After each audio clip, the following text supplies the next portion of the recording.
Amen. Praise the Lord. Purihin po ang Panginoon sa araw na ito. Naniniwala po ako na inihanda na ng Panginoon ang ating mga puso para sa Kanyang napaka-importanting salita na kung saan pagsasalusaluhan natin. I believe na katulad ng sinabi ng Panginoon na hindi lamang sa tinapay nabubuhay ang tao kundi sa bawat salita na namumutawi sa bibig ng ating Panginoon. I believe that today that God will nourish our spirit, our spiritual life.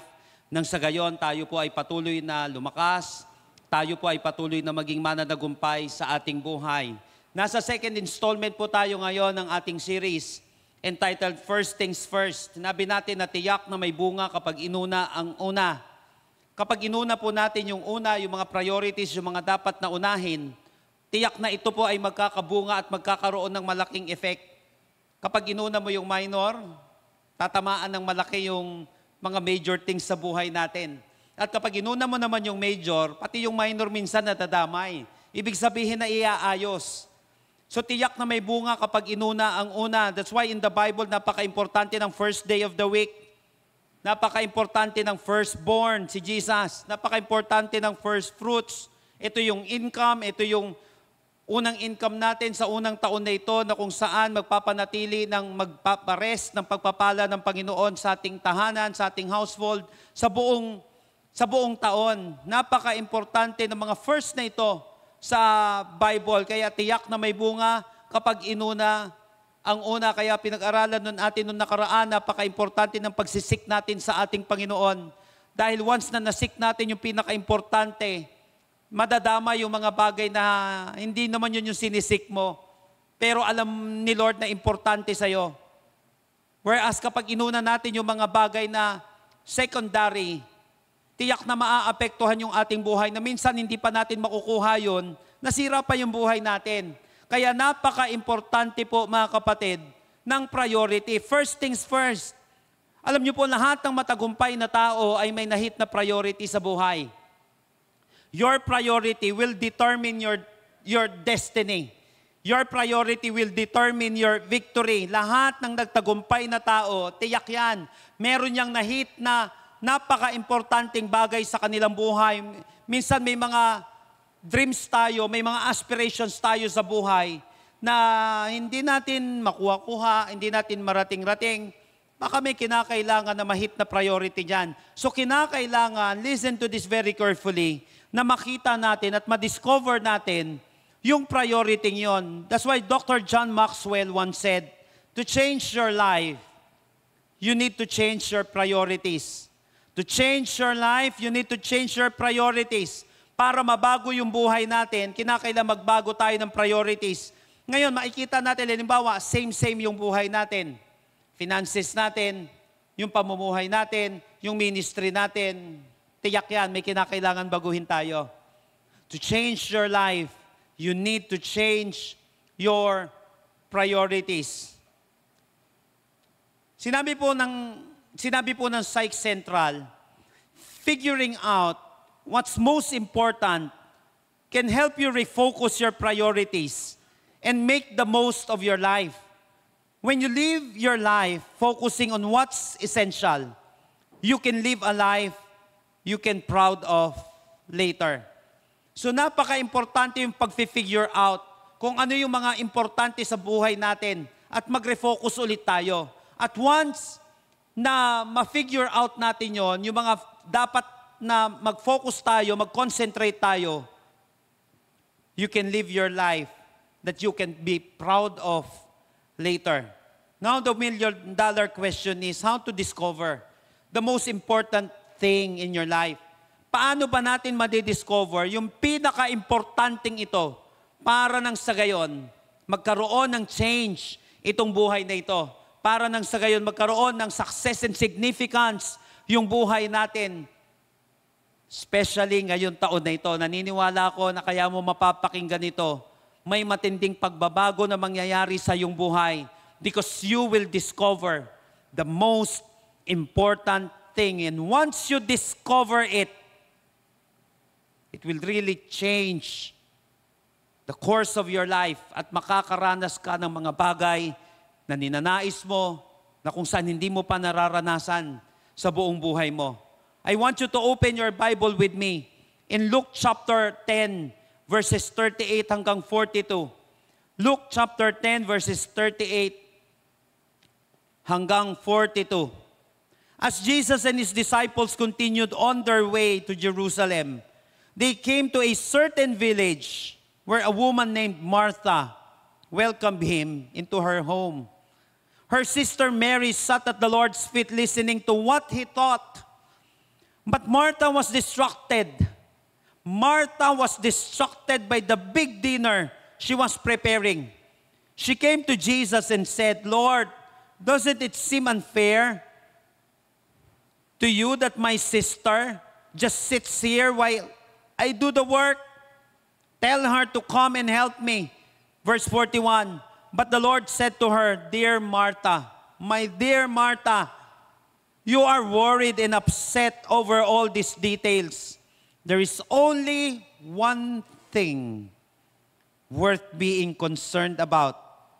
Mary has discovered it, and it will not be taken away from her." So si Mary po at si Martha are two women in Scripture who supported our Lord's earthly ministry. In fact, itong tatlong magkapatid na ito, yung kapatid nilang lalaki na kaibigan ng ating Panginoong Jesus na si Lazarus. At every time, ito yung sinasabi nating tahanan ng ating Panginoong Sukristo. Na kung saan madalas kapag siya ay nagmi-minister, siya ay napapadaan, hindi pwedeng hindi siya dumaan sa bahay ng magkakapatid na ito. And these two women in Scripture, mapapansin natin na very supportive ang dalawang babaeng ito sa ministry ng ating Panginoon. And in Luke chapter 10, dito sa passage natin, napaka-familiar na ito. Ito kasi yung story ni Martha na kung saan he was upset with Mary, dun sa kanyang kapatid.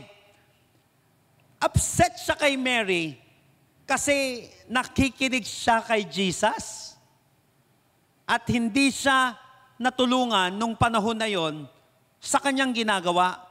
And ultimately, Jesus commended Mary and corrected Martha. So whatever you do,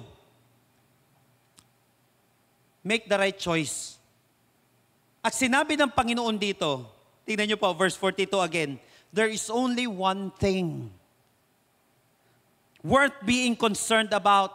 Mary discovered it, and it will not be taken away from her. Napansin mo, yung discovering yon, it will not be taken away from her. May mga bagay kasi na kung saan kapag ginawa natin, mauubos lang yan eh. Kuha mo? Pera, lakas, mga bagay-bagay, anytime, mauubos yan. But Mary has discovered it, and it will not be taken away.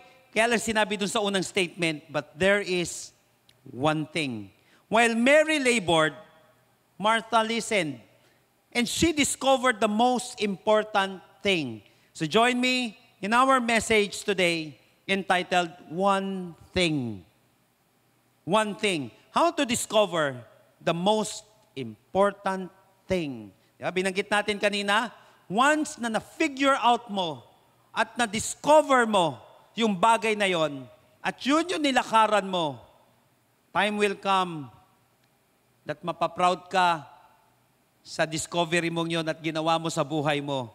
At sasabihin mo, hindi sayang itong ginawa ko. Buti na lang na-discover ko, na-figure out ko itong napaka-importanting bagay na ito. One thing, how to discover the most important thing, napaka-importanting mensahe, lalo na sa unang buwan ng taon na ito, na kung saan lalakaran natin para nang sa gayon, hindi kung saan-saan, hindi tayo maliligaw, hindi kung ano-ano ang ginagawa natin, na kung saan mapapagod lang tayo. At masasabi natin na parang wala naman nangyari sa buong taon ko na naman. Wala na naman nangyari sa buhay ko kasi nga hindi nas-discover yung one thing na ito. But Mary discovered it, and it will not be taken away from her. Dalangin ko, ma-discover mo itong one thing na ito para nang sa gayon, may mga bagay na kung saan mararanasan tayo sa buhay at kung saan magkakaroon ng satisfaction yung buhay natin ngayong taon na ito. Number 1, how to discover the most important thing. Verses 38 hanggang 39 muna, basahin natin and then tutuloy natin mamaya in verse 40. As Jesus and His disciples continued on their way to Jerusalem, they came to a certain village where a woman named Martha welcomed Him to her home. Napansin nyo? Nire-refer na yung woman na yon, siya yung may-ari ng bahay. Nung pumunta doon si Jesus Christ, winelcome. Tingnan nyo ito, si Martha ang nag-welcome kay Jesus Christ into her home. Maybe, kaya ganito ang nangyari, wala na silang magulang at panganay si Martha at siya na yung leader sa kanilang family. Thank God, at yung leader na ito sa family ay close sa ating Panginoong Sukristo. Kaya pinapagamit niya yung kanyang resources para sa ministeryo ng ating Panginoong Hesus. Napakaganda. 39, her sister Mary sat at the Lord's feet listening to what He taught. How to discover the most important thing? Number 1, avoid distraction. Para ma-discover mo yung one thing na yon, yung kayamanan na yon, iwasan mong nadidistract ka. Iwasan natin yung distraction na yon. I want you to know that Martha is a homemaker. Mapapansin natin, she is hospitable and hardworking. Napansin po natin, ang bait naman ni Martha eh. Pero minsan, no, hindi ka maigit ito kahit anong bait mo at sipag mo. Pag nagkamali ka at hindi mo na-discover yung one thing, burado, tunaw, yung mga bagay na yan. Nakakuha natin yung sinabi ko kanina, Mary has discovered it and it will not be taken away from her. But Martha is hospitable. She's hospitable. She's hardworking. Ito lang nga, but she's not happy. Di siya masaya sa ginagawa niya na. Why? Because she is distracted. Kahit na anong bait ng isang tao, kahit na anong sipag ng isang tao, pag distracted ka, hindi ka na magiging masaya. Wala na yung tunay na kagalangan. That's why avoid distraction. If you want to discover the most important thing in your life, na magkikreate ng matinding impact at significance sa ginagawa mo at sa buhay mo, you need to avoid distraction. There are at least 2 major causes of distraction. Dalawang major na causes ng distraction. First, fatigue. Because fatigue causes distraction. Kaya nade-distract ang isang tao dahil sa matinding pagod. Verse 40. But Martha was distracted by all the preparations that had to be made. She came to Him and asked, Lord, don't you care that my sister has left me to do the work by myself? Tell her to come to me. Mabigat yung statement doon. That's why may exclamation point. Lord, don't you care that my sister has left me to do the work by myself? Tell her to help me. Galit. Bakit? Pagod siya eh. Martha was distracted by all the preparations. That's why fatigue causes distraction. Once na matindi na yung pagod ng isang tao, nadidistract na siya. Martha was so busy and fatigued, and it became a burden, not a blessing. So pwede tayo naglilingkod kay Lord, pero hindi na sa atin blessing yun at burden na siya. She lost the joy of serving God. So don't get the wrong idea. Hindi po natin sinasabi na hindi importante ang pagsisilbi, ang pagkapagod. Hindi natin yung sinasabi. Napaka-importante din po nun sa gawain. People need to work. People need to serve one another. But ang malaking problema, yung fatigue na ito, fatigue means extreme tiredness resulting from mental or physical exertion or illness. Kapag may fatigue na ang isang tao, matinding pagod na siya. At minsan, pati yung isip mo at yung katawan mo, ay nawawala na rin sa hulog.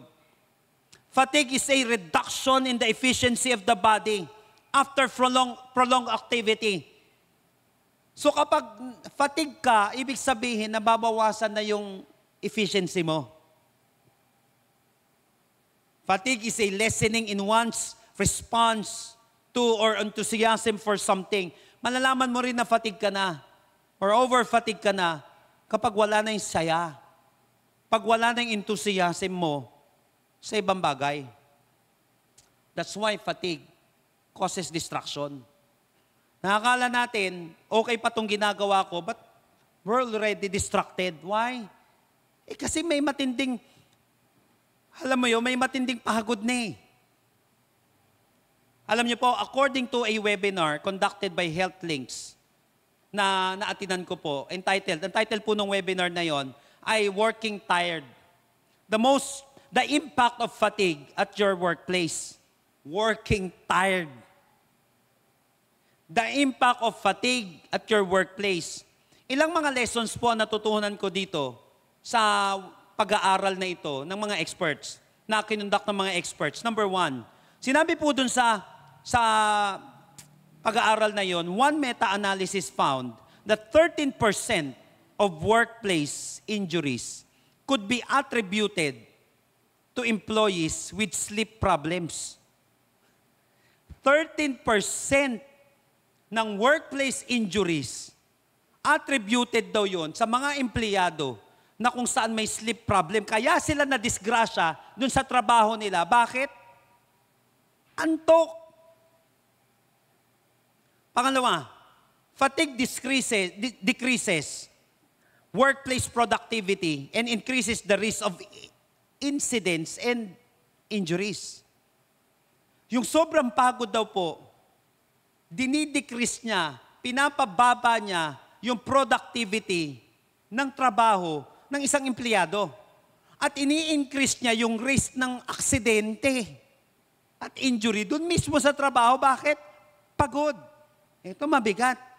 Sinabi doon sa pag-aaral that despite 90% of employers feeling the impact of fatigue in their day-to-day operations, alam naman nila yon, nararamdaman nila, they often underestimate the financial burden. Why? Alam niyo po ba, sleep deficiency and sleep disorders cost a typical medium-sized employer, ito nalulugi sa kanila. Na kahit na pag alam natin, hindi natin in-address ito. Alam niyo yung naging lugi nila dahil dito sa problemang ito? $1 million a year in lost productivity, missed days of work, and healthcare cost. Sila din ang nalulugi dahil sa pagod, dahil sa puyat ng mga empleyado. Pang-apat, sinabi nila doon, employers can reduce risk and decrease financial burden by identifying the causes of fatigue and implementing best practices to manage fatigue in the workplace. So kinakailangan para mabawasan yung $1 milyong na nalulugi taon-taon because of loss of productivity, missed days ng mga tao dahil kung hindi pagod, puyat, na disgrasya sa trabaho dahil antok, dahil pagod, kinakailangan ma-identify ng mga bosses, ng mga employers, yung pinanggagalingan nun para ma-manage at kung saan maturuan ng discipline yung mga empleyado. Napansin po natin yung impact ng fatigue pagdating sa workplace. That's why Dr. John Maxwell once said, the greatest enemy of good thinking is busyness. The greatest enemy of good thinking is busyness. So don't confuse activity with productivity. Because not all busy are productive. Not all busy are productive. Hindi porket ang dami nating mga activities, kasunod na agad nun ay productivity. Hindi. Baka ma-distract ka rin.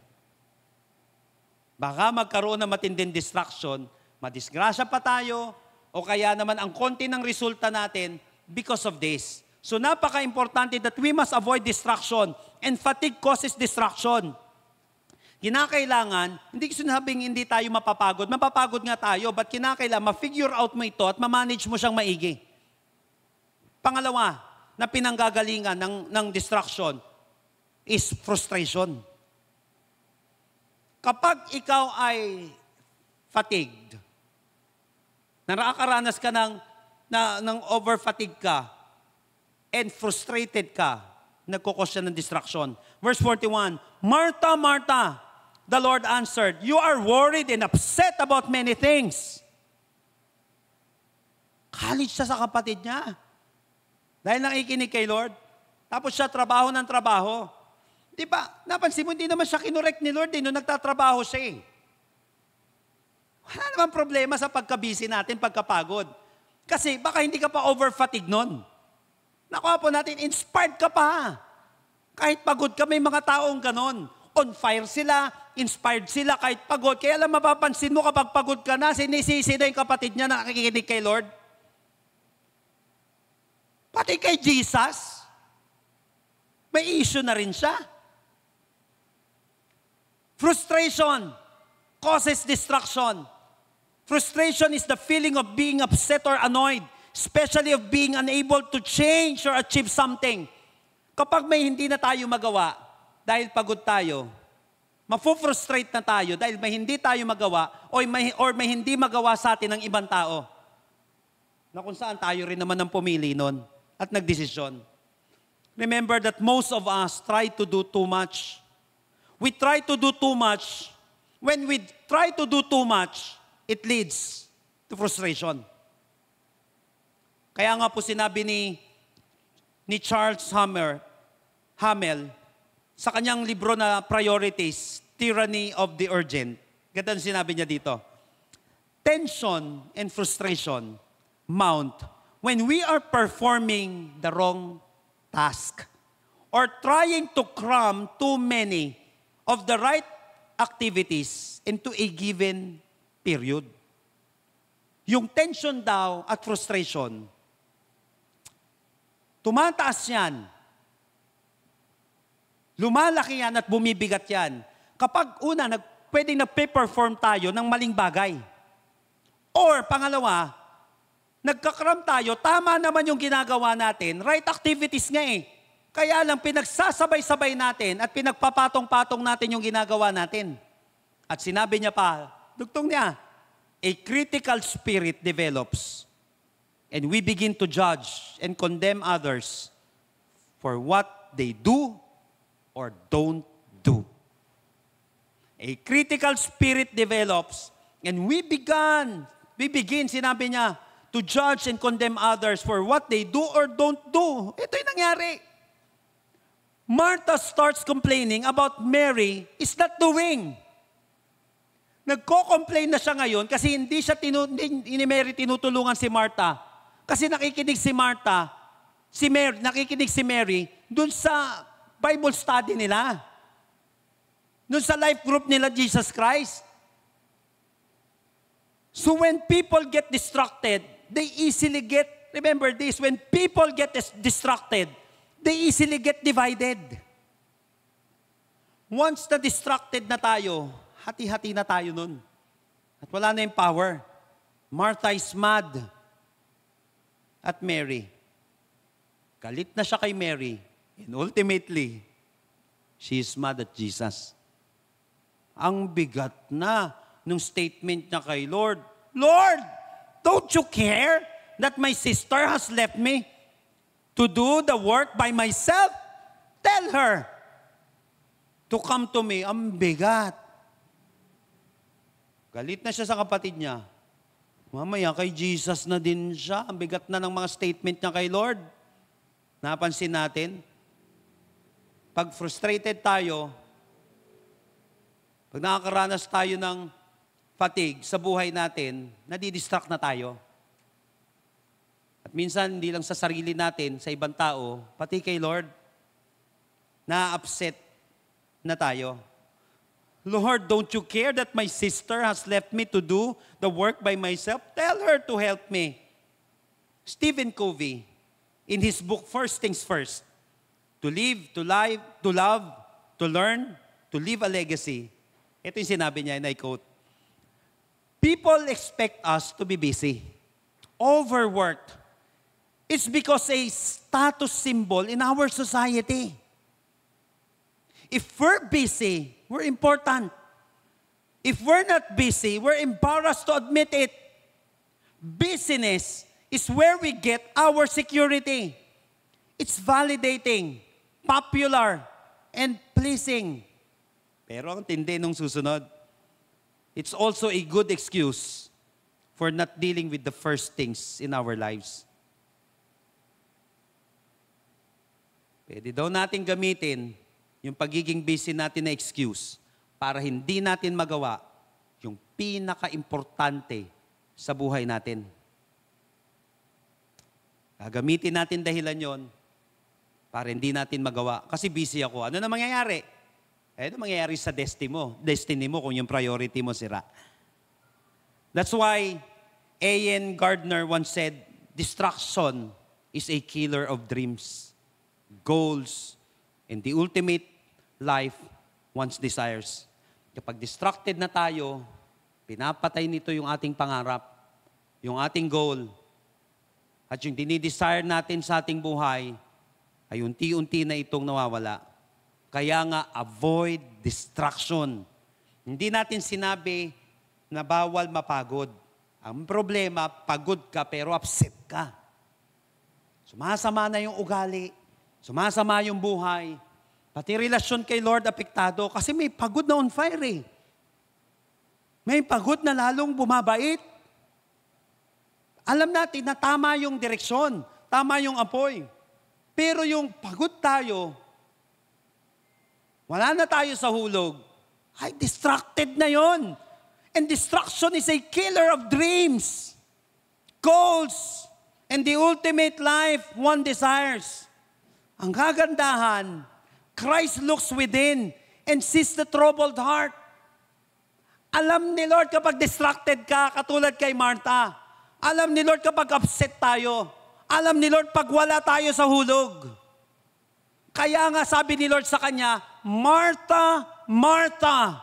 Uy, 2 beses. Parang sa atin. Sa ibang bansa, o dito sa Pilipinas, kapag tinawag ka ng magulang mo ng buong pangalan, makinig ka ng maigi doon. Oy, Protasio, Isagani. Gani lang naman eh, tawag sa kanya eh. Bakit ganon? Iba na. Ibig sabihin, may importanteng sasabihin siya. Martha, Martha, the Lord answered, you are worried and upset about many things. Parang yung sa Luke chapter 22, verse 31, Simon, Simon. Why? At that time, Simon was attacked by Satan. Simon, Simon. O nasa road of Damascus si Saul in Acts chapter 9, verse 4. Saul, Saul. Therefore, Christ looks within and sees the troubled heart. Kaya nga pagdating dito sa verse 41, Martha, Martha. Because while we're busy doing many things, tired and troubled, God can call our attention to the purpose He has placed inside us. Iko-call ni Lord yung attention natin. Gagawa siya ng paraan. May preaching kang maririnig na ganito. Mangungusap sa iyo ang Panginoon. At sasabihin katulad kay Martha, Martha, Martha. The Lord answered, you are worried and upset about many things. Christ looks within and sees the upset, the tired, and troubled heart. Kaya nga may kanta si Tommy Walker eh.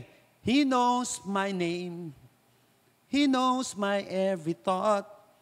He sees each tear that falls and hears me when I call.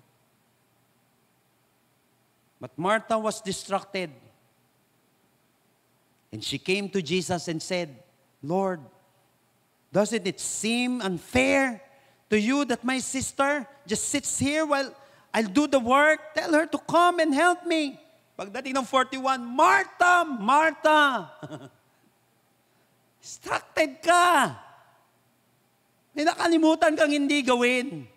So how to discover the most important thing? Kung seryoso ka talaga, na ma-discover yung one thing na yon, na magbibigay ng break sa buhay mo, na magdadala ng breakthrough sa buhay natin, avoid distraction. Busy lang. Huwag tatamaan yung karakter, huwag masisira. Fatigue tayo, may fatigue, may frustration sa buhay, tapos tayo doon. Avoid distraction. Tama lagi natin yung puso natin at ito yung magtatama dito, yung pangalawa.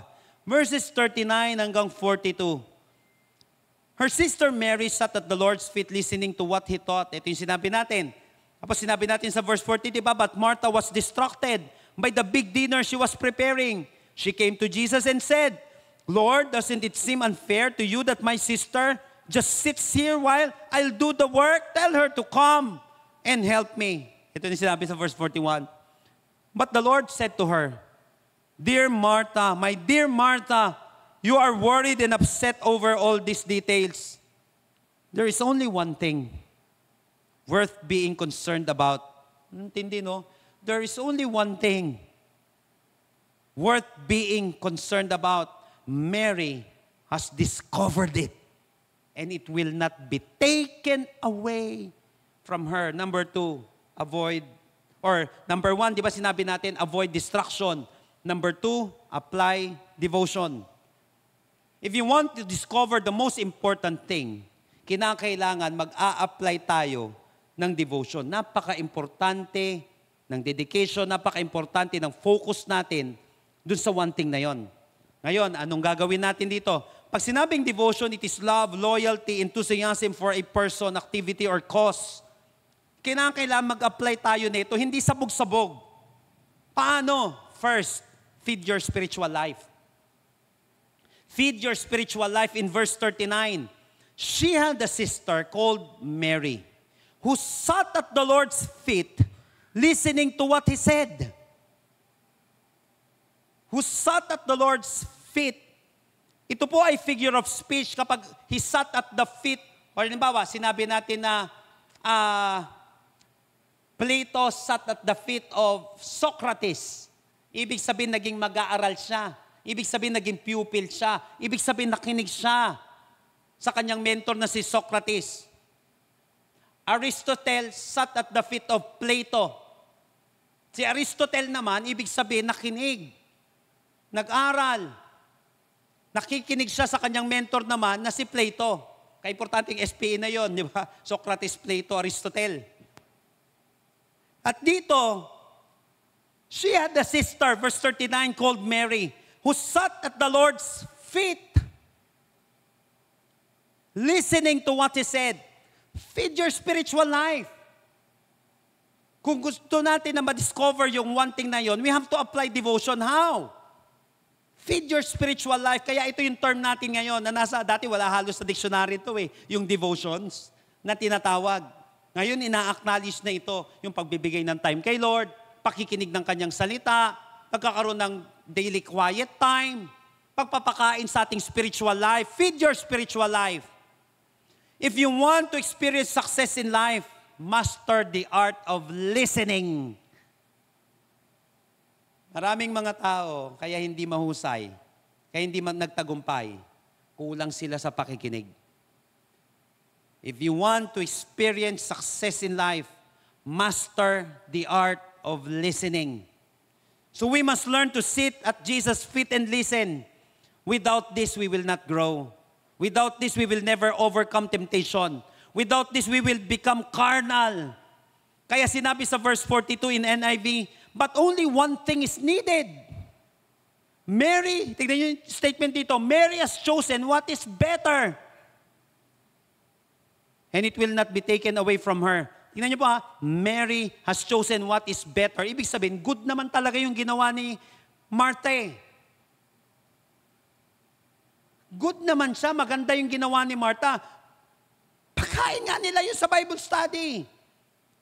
Eh di ba, mahal nga nila si Jesus Christ? Kaya lang, hindi mo pwedeng idahilan yung pagka-busy mo at pagka-frustrated mo at pagsama ng ugali mo dahil lang naglilingkod ka kay Lord. Martha, Martha! Habang yung kanyang kapatid nakikinig kay Lord. Kaya sinabi ni Jesus, kaya sinabi dito, she had a sister called Mary. Mary has chosen what is better. Di ba sinabi sa verse 42? Good yung ginawa, pero better yung nangyari kay Mary. Remember that intimacy with God is a choice. Devotion to God is a choice. Mary has chosen. It is a choice. Kaya ka malapit kay Lord, pinili mo. Kaya ka nagpipray kasi pinili mo magpray. Kaya hindi ka nagpipray kasi pinili mo hindi magpray. Kaya ka nagbabasa ng Bible kasi pinili mo magbasa ng Bible. Kaya hindi ka nakakapagbasa ng Bible kasi pinili mong hindi magbasa. Kaya ka nakakapag-disciple, pinili mo mag-disciple. Kaya hindi ka nakakapag-disciple, pinili mong hindi mag-disciple. But Mary has chosen what is better. Growth is a choice. Who you are today is just the result of your decision yesterday. Kaya mag-ingat sa mga pinipili mo. Success is a choice. Therefore, you can say no to distraction. Pwede naman siyang matakot sa kapatid niya si Mary. Pero pinili pa rin ni Mary na mag-focus dun sa sinasabi ng ating Panginoong Kristo. Choice yun. Mary has chosen what is better. So Martha was worried over physical nourishment. Di ba, hindi naman masama? Worried si Martha about physical nourishment. Kakainin nila, lalo kakainin ng mga bisita. But Mary was more concerned with getting her spiritual life fed. Nakakain nga tayo. Pierno naman mapupunta yung buhay natin. Di ba? Nakakain nga tayo, busog ka nga, nakakain mo lahat ng gusto mo, malayo ka naman kay Lord. What will it profit a man if he gains the whole world, yet loses his own soul? Martha was worried over physical nourishment. Mary was more concerned with getting her spiritual life fed. Kailangan natin ng pera, pero hindi dyan nag-i-end ang lahat. Sinabi ko nga di ba noong mga nakaraan, yung same na perang yan, pwede yan ang gamitin ng kaaway para mawasak tayo. Yung same na ganda ng katawan na yan, pwede yan ang gamitin ng kaaway para mawasak tayo, makawasak tayo ng buhay ng isang tao pag wala si Lord dun sa sentrong yon. So Mary has chosen what is better. So in God's presence, we will find food for our spiritual life. Makakahanap din tayo ng lakas dito para sa journey natin. It is no wonder that many Christians are weak and lacking in spiritual vitality. They never take time to just come into His presence and feed on Him. Again, Matthew 4:4, Jesus answered, "It is written, man shall not live on bread alone, but on every word that comes from the mouth of God." Man shall not live on bread alone. Lahat ng tao, maliwanag ito sa sinabi ni Lord, hindi ka mabubuhay ng maayos kapag wala ang salita ng Diyos sa buhay natin. So we must have spiritual food or we will dry up spiritually. Kapag wala yung spiritual food na ito, tiyak yan. Pag wala na ang Word of God, kasunod niyan, matutuyo ka na. Sigurado yun. So our work should be an outflow of our worship. Kaya ka nagtatrabaho, kasi apaw yan ang ginawa mong pagsamba kay Lord. So kapag tayo ay nagtatrabaho, kahit pa naglilingkod kay Lord, pero wala tayong pagsamba, wala tayong quiet time, wala tayong word ng Panginoon, tumatrabaho lang tayo, ang mangyayari sa'yo, matutuyo ka. At kapag natutuyo ka na katulad ng sasakyan na wala ng oil, kumakatok na siya. That's why a lot of Christians kinakatok na rin. Yung parang makina. Nasisira na yung makina niya and eventually hindi na siya aandar. Nangyari po yun sa sasakyan ko. Dahil inintindi ko lang, umandar ng umandar. Naglilik na pala yung oil niya. Gumagano na yung makina niya. Mamaya hindi na siya umaandar. Kaya maraming mga Christians kumakatok na rin. At hindi na umaandar. Why? Nakalimutan nila yung most important. Hindi nila pinakakain ang kanilang spiritual life. Hindi sila nagkakaroon ng quiet time. Wala silang spiritual Sabbath na tinatawag, na pagbibigay ng panahon sa ating Panginoon. That's why sinabi ni Dave Bruno, it's about less distraction and more connection. Less distraction, more connection. Di ba sinabi natin, avoid distraction at mas kumonect tayo kay Lord. Napaka-importante ng devotion na yon. Mas connected tayo sa ating Panginoon, mas nagwo-work yung buhay natin. Again, feed your spiritual life. Starting this year, pakainin naman natin ng maayos yung spiritual life natin. And dyan mo makikita that you will discover your one thing. Yung napaka-importante, maaapektuhan yung buhay mo, sisigla ka kahit may pagod. Sisigla ka kahit may pagsubok at magkakaroon ka ng pag-asa at kagalakan sa buhay. Second, focus your priority. Feed your spiritual life and then i-focus mo yung priority mo. Verses 41 and 42. But the Lord said to her, My dear Martha, you are worried and upset over all these details. 42, there is only one thing worth being concerned about. Mary discovered it and it will not be taken away from her. Focus your priority. Napaka-importante. Pwede kasing malaman mo yung priority mo, hindi ka naman nag-focus doon. Ang mahirap no? Alam mo na yung one thing. Alam mo na yung major, minor mo pa. So once nalaman mo yung major, bigyan mo ng panahon yun. That's why Greg McKeown once said, in the age of distraction, single tasking is a superpower. In the age of distraction, single tasking, not multitasking. O, di ba ito yung sinabi ni Stephen Covey kanina? Ito yung nilalagay sa kultura natin ngayon, mas busy ka, mas okay. Busy pero walang resulta nangyayari. Sinasatay tayo sa multitasking. But it is a lie, sinabi ng science. Hindi ka nagmumultitask talaga, task switching ang nangyayari. Nang mabilis lang, milliseconds lang ang nangyayari.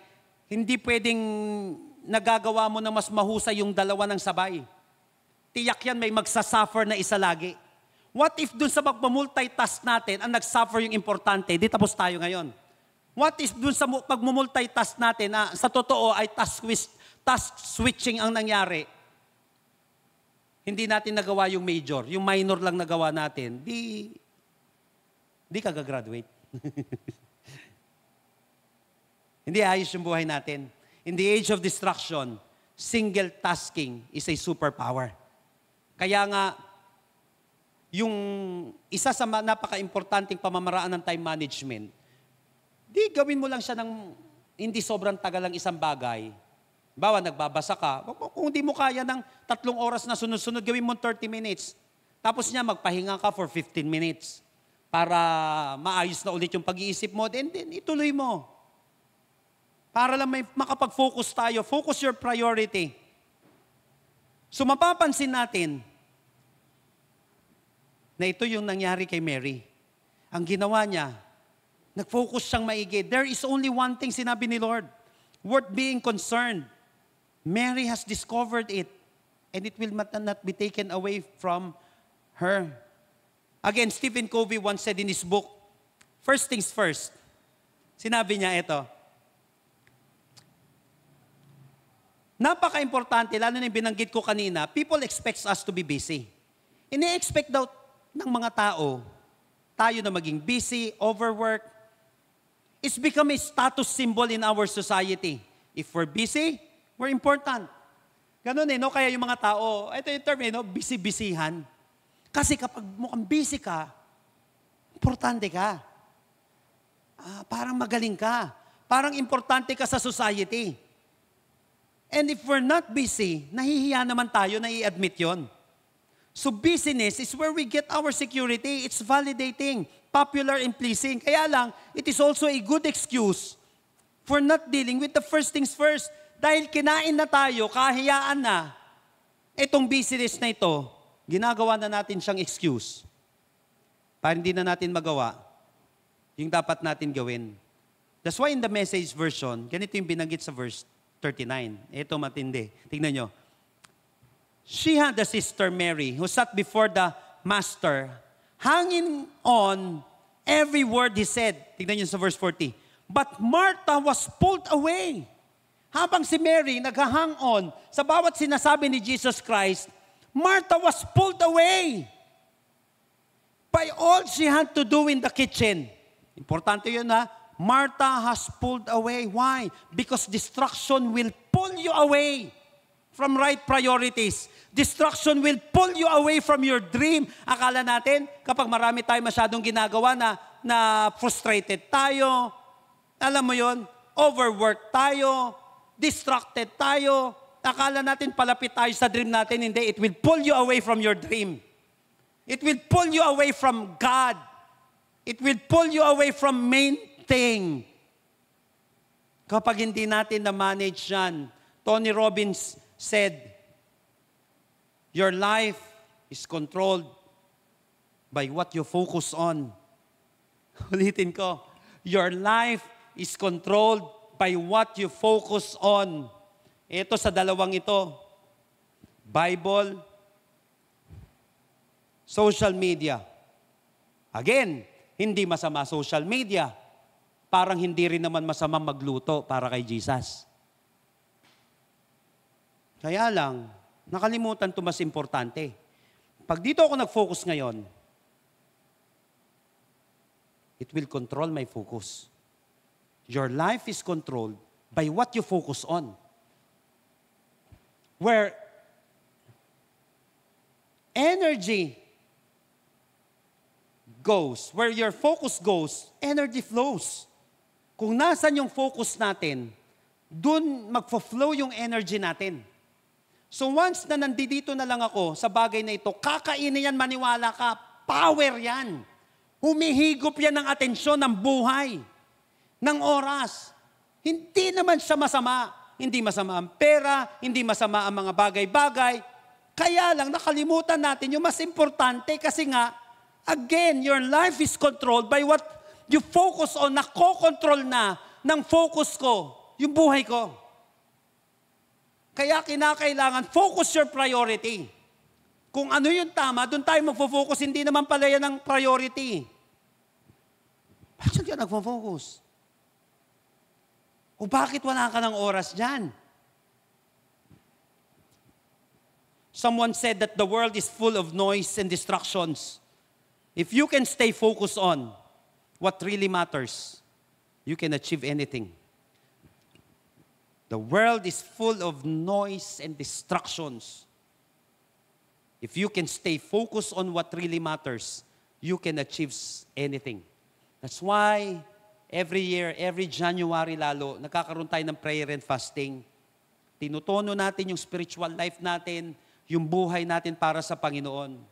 Again, finid mo ng marami yung katawan mo nung December. Ang dami, kaya happy holidays. Ang daming holidays, pati piyesta ng patay na busog ka. Daming kinain. Pag tungtong ng December, ang daming kainan. O ito na, pinakain mo na ng pinakain katawan mo, baka naman gawin mong malnourish yung spiritual life mo ngayon. Palakasin mo naman spiritual life mo, prayer and fasting ka naman. Kuha po natin siya, balik devotion. Ibalik natin yung mas importante kasi tiyak yan, uubusin tayo ng maling focus natin. Martha was pulled away. Martha was pulled away.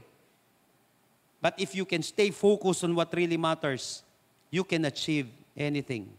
So devotion to Jesus is the one thing needful. Too often we leave out the most important thing. Remember that labor must be balanced by love for Jesus. Labor must be balanced by labor for Jesus. Dahil mahal natin si Lord, outflow na lamang. Kaya nga, your activity must only be the outflow of your intimacy with God. Dallas Willard, an acclaimed writer and one of our most brilliant Christian thinker, sinabi niya po, we do not make formation in Christ the priority, then we're just going to keep on producing Christians that are indistinguishable in their character from many non-Christians. Kapag hindi pag hindi tayo nag-focus sa formation natin kay Lord, hindi natin ito prioritize ang ating spiritual life, magpo-produce lang tayo ng mga Christians na kung saan parehas lang sila sa mundo. Parehas lang sila sa pangkaraniwang nakikita natin sa mundo. Walang pinagkaiba. Bakit? Wala sa sentro si Kristo. So once na naitsapera si Lord, sige kung ano-anong gawin kahit sa church, kahit saan gawain, kapag hindi mo ginorni yung taong yan tungo sa paglago kay Lord, maniwala ka, magpuproduce lang tayo ng mga carnal Christians. And eventually, it will blow us up. Masisira tayo, masisira din gawain, masisira din na negosyo. Kaya napaka-importante, apply devotion. Napaka-importante, mahal natin, maging loyal tayo, maglagay tayo ng kagalakan natin dun sa importanteng bagay. How? Feed your spiritual life. And then focus your priority. Mapapansin mo, lilitaw na lang yung epekto niyan sa'yo. Negosyo mo, maayos. Trabaho mo, umaayos. Kahit may pagsubok, mapapansin mo, nakaka-bounce back ka. Umaayos ka. Why? Nakita mo yung mas importanteng bagay. At dito mapapansin natin that Mary got a lasting reward. And I will end with this in verse 42. Sinabi that there is only one thing. Paka-importante, no? Ulitin ko kapatid. One thing. There is only one thing worth being concerned about. And Mary has discovered it, and it will not be taken away from her. Kapag na-discover mo, yung one thing na yon, yung pinaka-importanting yon, malabs na mawala sa iyo yon. At kapag yung mga bagay na hindi mo dapat masyadong binibigyan ng panahon, na dapat minor mo lang siya at dun ka nag-focus, paglalaho ang lahat ng bagay. Kahit mundo ay mapa sa'yo, mga bagay-bagay sa mundong ito ay mapa sa'yo, mawawala yon. There is only one thing worth being concerned about. Mary has discovered it, and it will not be taken away from her. Alexander Fleming discovered penicillin in 1928. A discovery that changed the course of medicine and led to the development of the first antibiotic. The discovery ito ni Alexander Fleming.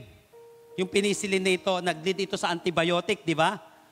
That's why he has been called one of the immortals of medical history. One of the immortals. Kung wala yung antibiotic na yan, maniwala ka. At itong discovery na ito yung dahilan kung bakit nabawasan yung kamatayan ng tao. Na minsan, isang inom mo lang, hindi na kumalat yung sakit. Nakuha natin, hindi na lumala. Alexander Fleming. But in spite of his great discovery, he still acknowledged God. At hindi yung sarili niya. At ang sinabi niya, ito yung statement ni Alexander Fleming, and I quote, "My greatest discovery was that I needed God, and that I was nothing without Him, and that He loved me and showed His love by sending Jesus to save me." Bihira. My greatest discovery was that I needed God, and that I was nothing without Him. Mary has discovered it. Parehas. And it will not be taken away from her. Atras tayo. in 1847, Sir James Simpson of Edinburgh discovered, again, the use of chloroform as an anesthetic in surgery. Many had undergone surgery or had given birth to children painlessly sa mga nanganak na dito. At hindi ka masyadong nasaktan sa pagkapanganak mo nung pinapanganak mo yung anak mo. Thanks to Dr. Simpson's great discovery. Ano yon? Chloroform. The significant contribution to medicine was the introduction of anesthesia to childbirth. Kung wala yan, di ba? May sinasaksak na anesthesia. Pati nga sa ngipin eh. Salamat sa discovery ni Dr. Simpson. Dr. Sir James Simpson. Kumusta na lang kung wala yung anesthesia yan. Some have claimed that this was the most significant discovery of modern medicine. Now, in his later years, Sir James Simpson was lecturing in Edinburgh University. At habang siya'y nagle-lecture doon, itong nakadiscover, itong anesthesia ito, yung chloroform na ito, habang siya nagle-lecture, one of his students asked, ito si tinanong sa kanya, Sir, what do you consider the most valuable discovery of your lifetime? What do you consider? Ano yung kinukonsider mo, sir?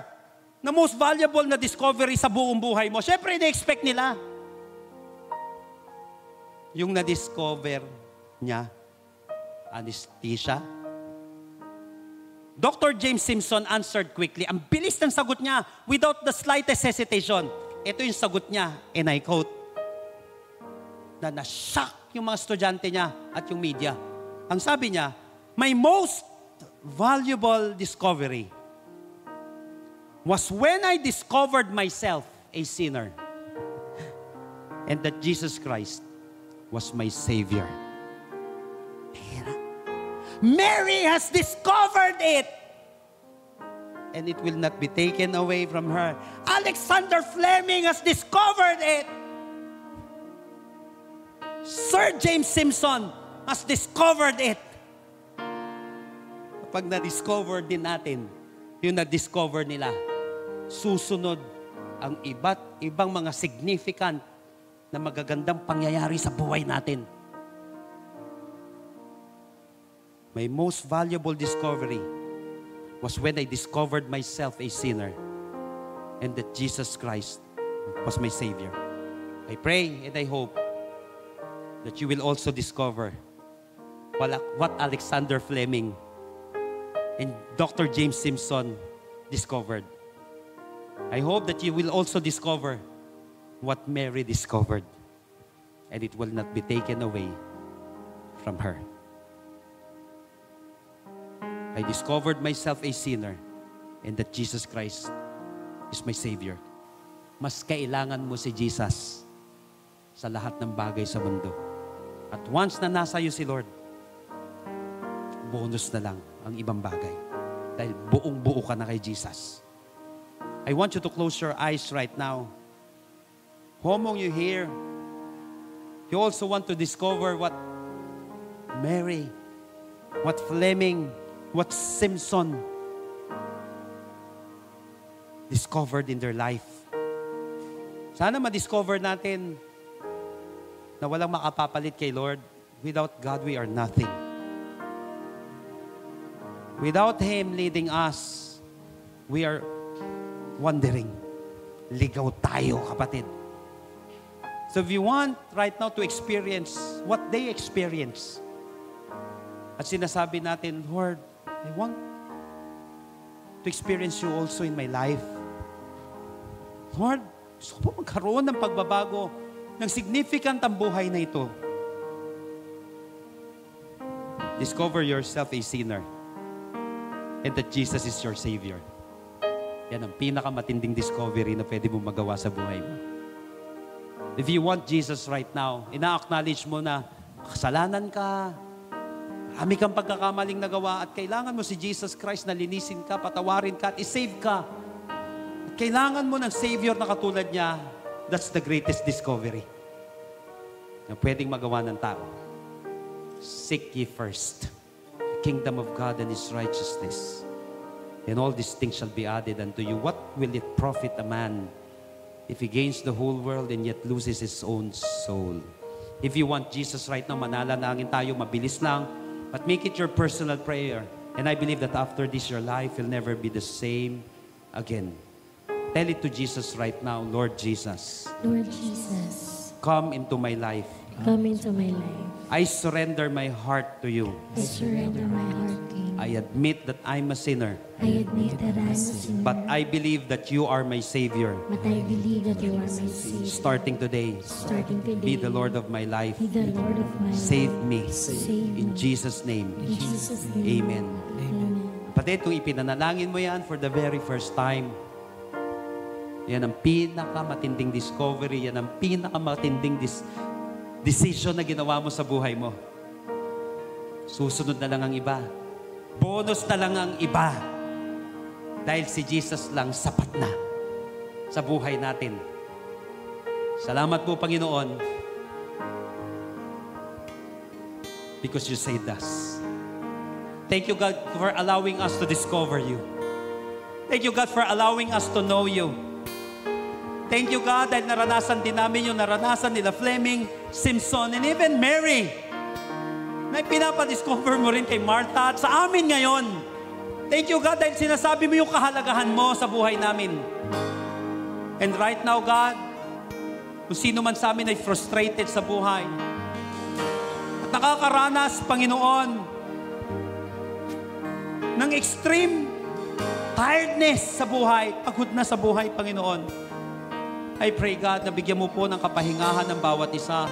The Bible said, come to me all your weary and burdened, and I will give you rest, says the Lord. Take my yoke upon you and learn from me. Sabi ni Lord, for my yoke is easy and my burden is light. Lord, I pray right now, bigyan niyo po ng tunay na kapahingahan ng bawat isa para na sa gayon muli siyang makabangon. Pawiin niyo po, Panginoon, yung matinding pag-worry. Ibalik niyo po, Panginoon, yung focus namin sa buhay. Na minsan, Panginoon, yung pagiging out of focus na ito, nagdudulot lalo na matinding karamdaman, pagka-upset sa buhay, dahil distracted na kami.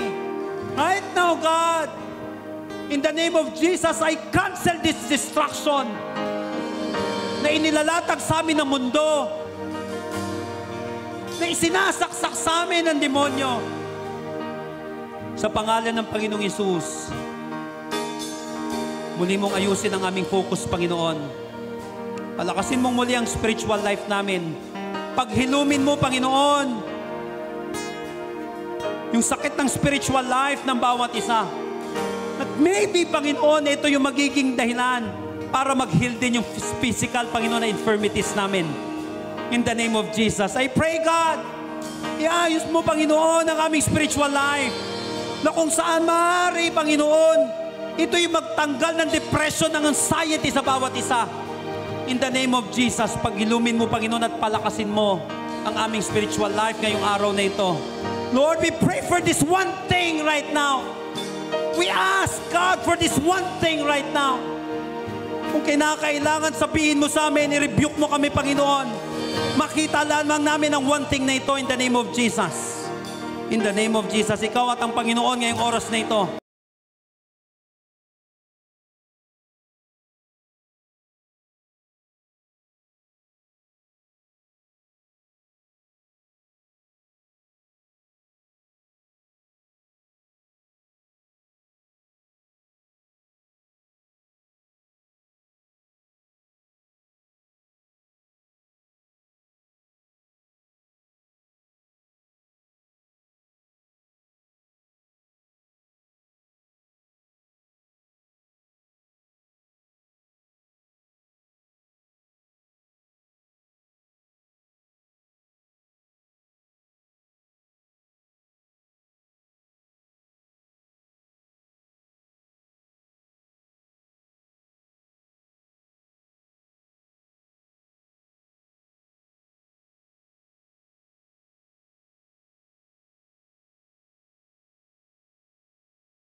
burdened, sa mga distressed and stress. Come to God again. The one thing, Lord.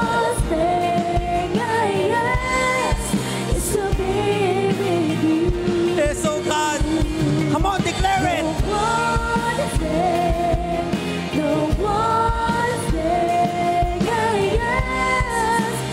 Come on, declare it again. The one thing. Oh God. Yes, Lord. Palakasin mo muli ang bawat isa sa amin. For the last time, the one thing.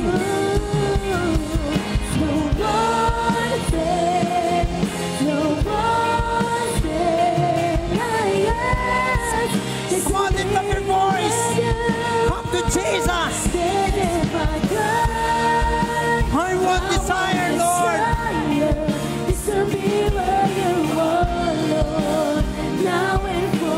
Oh, Jesus. Balik ka sa pagsamba. Balik mo muna yung puso mo sa Panginoon. This is my cry. This is our cry, Lord. Sa mga na-busy, sa mga naligaw, sa mga na-frustrate, sa mga na-overwork. Oh, Lord. Come on, sa ulit pagkakataon. This is my cry, oh God. Oh, Lord.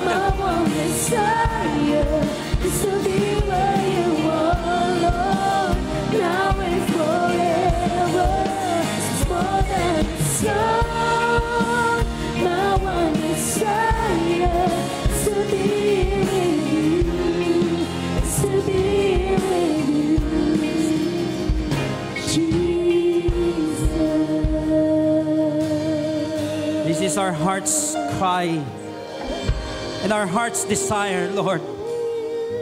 Be with you once again. Be with you once again, God. Baka masyado na kaming na-burden, Panginoon, sa mga alalahanin ng mundong ito. Alalahanin ng pamilya namin, pangangailangan namin,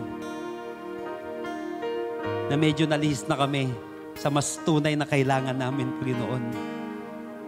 That's why right now, God, thank you, God, dahil ibinalik mo kami sa one thing na ito, Lord. Ikaw po yun, Lord. Maraming salamat dahil may mga pinaghilom kang sugat. May mga pinagaling kang karamdaman. May mga pinapalakas ka muling spiritual life. May mga naliligaw, Panginoon, na kung saan binabalik mo muli sa tamang direksyon, Panginoon. I pray, Lord, that what Mary discovered, that what Fleming and Simpson discovered, may we also discover this year, Lord, at lakaran namin, Panginoon. And I believe, Lord, kaya namin napakinggan ito. Because you have so many surprises, Panginoon, sa aming buhay. May mga tagumpay pa na naghihintay sa amin, Panginoon, na kung saan ito yung susi, Panginoon. Marami pong salamat for saving us. Thank you, God, for refocusing us once again. Thank you for healing not just our body, but also our soul and spirit, Lord. Thank you, God. Thank you. Ibabalik namin, Panginoon, ang puso ng pagsamba. Tunay na pagsamba sa iyo, Panginoon. Salamat po, Panginoon. And right now, people of God, hayaan natin, selyuhan natin ang ating mensahe ngayon. Lahat na napakinggan natin, huwag mong hayaan na mawala yan. Na basta-basta na lamang manakaw ng kaawayan. Hayaan mo, kapatid, na ikaw ay mapagpala para nang sa gayon, hindi ka ma-damage ng ating kaaway. I want you to know that you are an asset and not a liability. That you are blessed and not cursed because of Jesus. Right now, people of God, I want you to receive these blessings which God promised in Numbers chapter 6. And every time they declare it, the Bible said, receive it.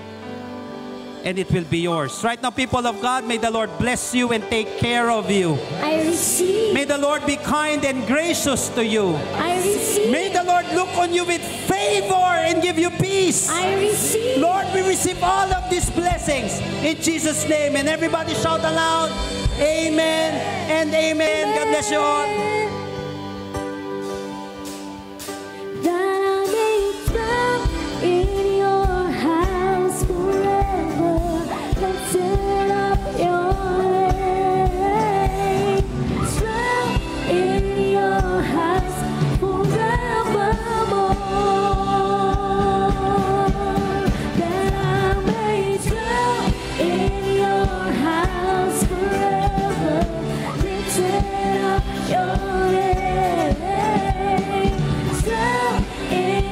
your